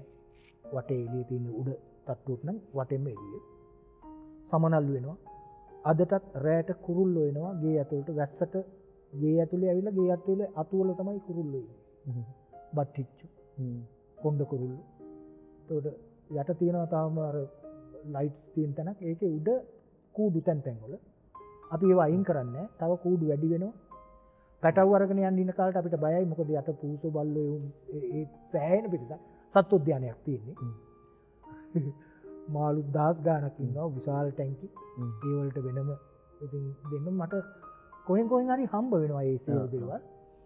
ඉතින් ඒ කිව්වා වගේ අපි පැටව් ගෙනියන කාලේට අපි යටින් ලොකු කුඩයක් එල්ලනවා. මොකද බැරි වෙලා හරි පැටවෙක් ඉගිලෙන්න උත්සාහ කරනකොට ඉගිලෙන්න බැරි වෙලා වැටුනොත් යට පූසෙක ඉඳලා ඇල්ලුවොත් එහෙම හරිනේ. මෙයා යවටෙන්නේ කුඩේ උඩට. එතකොට අපි දන්නවා ඒක සෙවිල්ලෙන් ඉන්නේ. ඒ වගේ දේවල් සමනල්ලු. ඒ හැම දෙයක් ඉබ්බෝ. ඉබ්බෝගේ තානම් අර තාරුකා ඉබ්බෝ නෙවෙයි. මීට අවුරුදු 15කට 20කට ඉස්සෙල්ලා කොහේ හරි හොද්දක ඉන්න ඕන ඉබ්බෝ මගේ ගෙදර ජීවත් වෙනවා. බෙරිඳ ගිහිල්ලා ඔළුව අත ගාලා පාන් දෙනවා. ඉබ්බන්ගේ ඔළුව අත ගාලා එහෙම මේ ඔළුව එළියට දාගෙන ඉන්නවා. ඔළුව අත ගාලා කණ්ඩ දෙනවා. ජීවත් වෙනවා. ඒ පරිසරය එහෙම තියෙනවා. නැති සතෙක් නෑ. මානව හිතවාදීත්වය දැන් ඔබ වෙනදාට හඳුනාගත්ත මේ හරි අපූරු චරිතය අද ටිකක් වැඩිපුර අපි ටිකක් මතු කරගත්තා කියලා මම හිතනවා. ජීවිතේ වැඩිම සන්තෝෂ වෙච්ච දවස කවද්ද? ඒකත් යටි අරමුණක් තියාගෙන දන්නේ හැබැයි නෑ. මම හැම දවසකම සතුටින්. දුක්කුණ දවස් කීපයක් තියෙනවා. මේ ඊ පෙරදත් එහෙම දෙයක් වුණා. මගේ එකම සහෝදරයෙක් නෑ. දැන් මම තනි වෙලා ඉන්නේ ලෝකෙ. මගේ දරුවන් එක්කලා සහ ඒ අය. නිමල්ගේ අවසානයේ දුක් වීමක් මවගේ පියාගේ මේ වගේ අනිත් හැම දවසක්ම මම හරිම සතුටින් ඉන්නේ. මාත් එක්ක එකතු වෙලා ඉන්න කට්ටියත් මම කොහේ හරි ගියාම දැන් මොකේ ගියත් ලාලయ్య ඉන්නවනම් ඉතින් ඔය වගේ දේවල් නොකිය කියන්නේ මං hina යන කතා කියන්නේ ඔය විනෝදෙන් ඉන්නේ. දැන් හැම මොහොතක්ම සතුටින් ඉන්නේ. අද මේ ඔබතුමා බොහෝ වැඩසටහන් වලට සහභාගී වෙලා ඇති. අපේ කිසිදා කිසිවෙකුට නොකියූ මගේ කතාව ගැන මොකද හිතෙන්නේ මේ මම? ඇත්තටම මම මට කීපවතාවක් මෙහි දියණියක් කතා කළා මේම වැඩසටහන තියෙනවා කියලා. මම හිතුවා මං ගැන වැරදියට අවබෝධ කරගනිත් දන්නෙත් නැහැ කියලා. මොකද මේ ටිකේම අර මම දැන් නිදහස් මාධ්‍යවේදියෙක් නිසා හැම නාලිකාවකම යම්කිසි වැඩක් බාර අරගෙන තියෙනවා. සහ රූගත කිරීම වලට යවෙනවා. ඒ අරින්ද ජනමාධ්‍ය පන්ති වලට එහෙම යවෙන නිසා මට සමහර දවසට පැය 2කට 3කට වැඩි නිදා ගන්න නැහැ. ඒ අස්තේ තමයි කතා කළේ. ඉතින් මම එහෙම මං ගියා තව මට දවස් දෙකක් දෙන්න.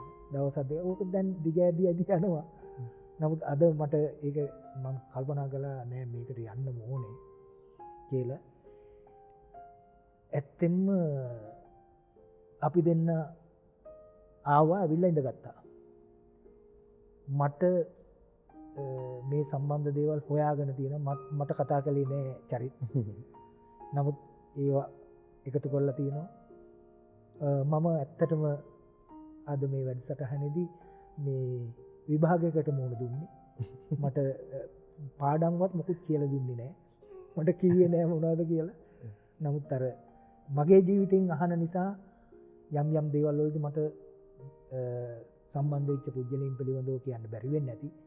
නමුත් මගේ ජේෂ්ඨයන් සියලු දෙනාටම මගේ ප්‍රණාමය පුද කරනවා. මාව අද මේ තැනට මෙතෙන්ද මේ වැඩසටහනට චරිත එක්කලා එකතු වෙන්න ලබා දුන්නේ මේ සියලු දෙනා මෙච්චර අවුරුදු 40 ගානක මාධ්‍ය ජීවිතයේදී මට උදව් උපකාර කරපු කට්ටිය.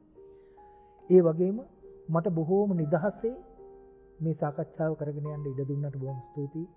ඇත්තටම නොලැබුණු අවස්ථාවක්. මේ වගේ අවස්ථා ලැබිලා තියෙනවා. මම කියන්නේ මේක විශේෂ අවස්ථාවක්.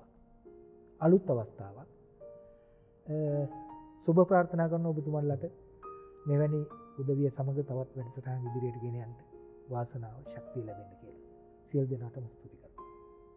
ඔබේ නිහතමානීත්වය ට්‍රිලියනයක්, ක්වඩ්රිලියනයක්, සෙප්ස්ට්‍රිලියනයක්, සෙක්ස්ට්‍රිලියනයක්, උන්ඩෙසිලියනයක්, ඔක්ටිලියනයක් අපිට වටිනවා. කුමරියක පා සලඹ ගීතයෙන් අපි අද අපේ වැඩසටහන් නිමවට පත් කරමු. ඒ ගීතය ගැන චුට්ටක් කතා කරමු. ඒ ගීතය රසවින්දනේ දැන් අපි නිර්මාණයක් කරනකොට KDK ධර්මාර්ධනයන් කියන්නේ මම මේ පැත්තේ ශබ්ද පරිපාලනය කරනකොට එහා පැත්තේ අර නිමලුයි මමයි වගේ බොහෝ අවස්ථාවල ගැටිච්ච උදවිය මේ. හේතුව ඒ අවශ්‍ය වෙලාවේ වෙළඳ දැන්වීමක් ගහලා නැත්තම් ඕන්න පොඩ්ඩක් මතකෙත් නෑ. හැබැයි ආයෙ විනාඩියක හරි වැඩි කරගෙන යමු. ඒ වගේ සුන්දර කියවීම් තිබිච්ච පිරිස ඒ කෙනා අතින් ලියවෙනවා.